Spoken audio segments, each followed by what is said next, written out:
Coming up on a very overdue episode of Through the Turnstiles. Heavy police presence in this Derby Day fixture. Sorry mate, you can't shit there. Stewards coming up with a new idea to separate the fans by using a string? Personally, I think a wall is more effective. You know what you are! You franchise bastards! You know what you are! One way to get an atmosphere going. Away fans giving it large to the home section, having a rave and fighting the stewards. A Derby Day scuffle between the players and a Derby Day last-minute winner.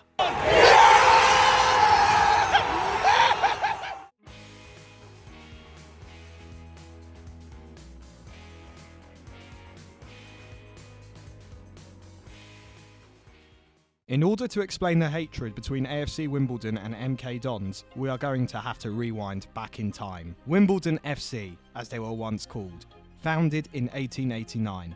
After winning the Southern League 3 times consecutively from the 1974 to 1977 season, they were elected to the Football League for the 1978 season.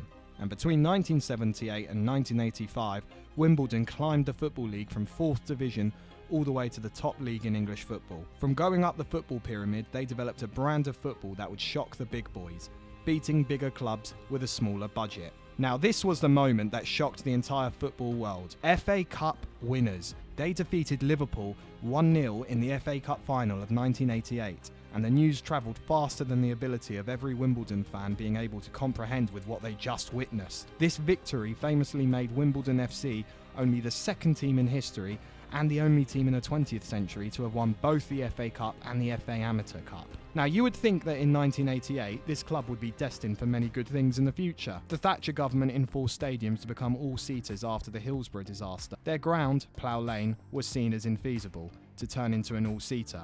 Sam Hammam, the Wimbledon chairman at the time, thought it would be a better idea to share a ground at Selhurst Park with Crystal Palace whilst thinking about relocation, which he never got round to. This redevelopment of Plough Lane instead became new houses. There was consideration about becoming even a shared club with Crystal Palace, to then the idea, yes, you've heard it, of moving the club to Dublin, offering fans free flights, which the fans rejected and protested as they were having none of it, which led to lower attendances on match day. In the end, Hammam concluded there were no suitable locations and he was running out of ideas, to the point that he was even thinking of moving the club to Scotland. In the end, he just took his share of 2 mil and buggered off out of the club to Cardiff. Now in comes Pete Winkleman, a man who was a fan of big events, music, and in his own words, doesn't know much about football. He had a large commercial project in Milton, Keynes, which also included a football stadium. But with an 8th tier local club not really justifying the 30,000 seater stadium, he decided to just swoop around QPR, Barnet, Luton, and Wimbledon when they gave in. They gave in to moving to Milton Keynes. The FA set up an independent panel that voted in favour for the move. And for the first time in English football, a club was permanently relocated, which was met by angered Wimbledon fans. What is Milton Keynes even to them? No cultural recognition, and nor was there any integrity for MK Dons to suddenly become an EFL club just like that. The newly formed MK Dons changed the traditional crest and swapped the blue colours for red. Pretty much an insulting rebrand. Following the FA's announcement of their decision, a group of Wimbledon supporters led by Chris Stewart met in the Fox and Grapes pub to plan what was to be done next as part of the protest. After a couple of pints, they said, "Screw this, we'll start all over again. We will not let our legacy end here." Them and the fans started the club again from scratch, and the DNA of this club seemed to take a repeat. From having to start their own trials and scouting to securing a shared ground with another club, this fan-funded club started once again from non-league all the way back into the EFL, against all odds up the football pyramid. And this is what makes a sport the best in the world. Local fans saved their club from being deleted from history. And today, and certainly not for the first time, a club with essentially stolen identity will make their way to the club they robbed from. Mad to think this club's very existence is from a mad sesh with the lads, but fair play to every single one of them. 4 months later, I'm finally uploading a video. I can only say sorry about all of that. I've been very busy. My life has literally been going into work, coming back home, taking care of the dog, dinner, bed. But I'm back with a tasty fixture of Wimbledon playing their bitter rivals MK Dons. I think it's probably the most justified rivalry. Well, it's absolutely pissing with rain. Let's get going to Wimbledon. Oh yeah, and don't forget to hit that subscribe button and follow me on Instagram. Passed by Brentford Stadium, one short wait for a train to arrive, a bus journey, a bit more walking in this monsoon, and we've made it to Plough Lane. And with the heavy presence of stewards and some old bill about, you can definitely sense this is a derby day. I like the outside of the stadium. I think it's actually quite nice. Gone into the club shop and they've styled it out like a museum, which is actually interesting to look at as a newbie in this ground. £3 for a match day programme. I mean, why not? Quite nice looking kit too, but I'm not sure about the price. With a heavy presence of old Bill coming about everywhere in the streets, it is no exaggeration that this is definitely a heated derby day. Don't believe me? Just ask this guy. How much is this derby meaning to you? Mate, it means everything. If we don't win against these shit today, I am going to have questions. Can I swear so? So we have a wonderful thing in life called the censor. The censor, oh, perfect. People, it means so much to me and the team especially, because not only are we going to get close to the playoffs, but this game is the most important game in our season. I don't care where we are on the table. This is where we have to get a win and where it matters most. So I hope we absolutely smash these guys, man. One word that comes to mind when you think of Winkleman? Absolute mate. Please go over to his TikTok and give him a follow. A top guy. If it wasn't for him, I wouldn't have been able to get tickets for this game. Go and check his TikTok out. Excellent, amazing content. Give him a follow. Was actually waiting for the MK Dons away fans to show up, but no word of a lie. They literally forced us in. Stewards and police were not messing about. Already entered? Johnny, which one did you use?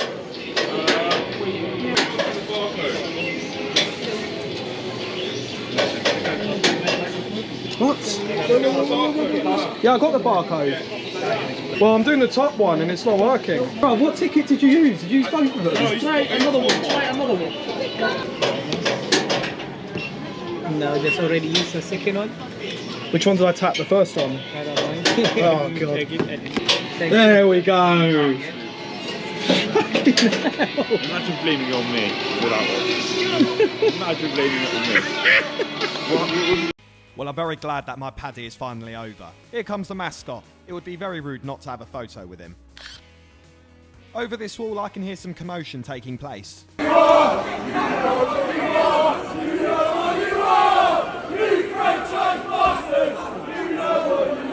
Time to go straight to my seat now that the commotion is all over. Very nice view. I do like the look of this stadium. There's even a block of flats.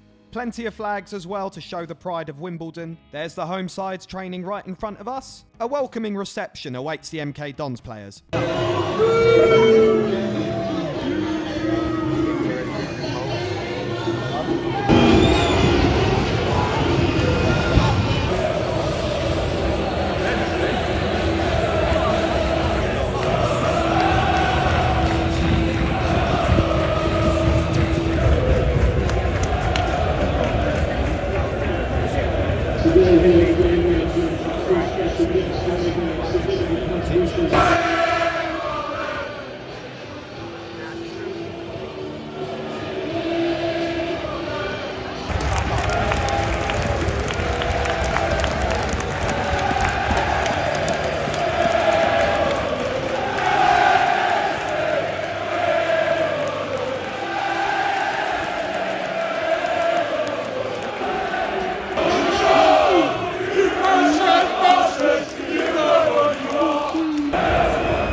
Football-wise, not the most active, but definitely the atmosphere is there. I can feel the hostility. Time to get a beer where I'm absolutely freezing. What was I thinking? I'm absolutely shivering.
Great save.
Oh my god, I fucking love football!